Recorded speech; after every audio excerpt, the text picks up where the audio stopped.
तामिळनाडूच्या राजकारणातून मोठी घडामोड समोर येतेय। टीव्हीके पक्षाने मोठा राजकीय निर्णय घेतल्याची माहिती समोर येतेय। डीएमके किंवा एआयडीएमके यांनी सरकार स्थापन करण्याचा प्रयत्न केल्यास टीव्हीकेचे सर्व 108 आमदार राजीनामे देतील असा दावा समोर येतोय। या घडामोडींमुळे तामिळनाडूच्या सत्ता समीकरणात मोठी राजकीय अनिश्चितता निर्माण झाली असून पुढील काही तास तामिळनाडूच्या राजकारणासाठी महत्त्वाचे मानले जातात।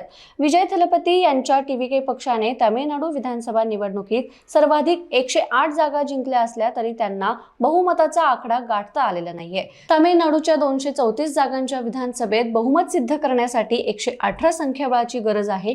काँग्रेसच्या 5 आमदारांनी टीव्हीकेला पाठिंबा दिलाय, त्यामुळे या दोघांचे एकत्रित संख्याबळ 113 इतकं झालंय।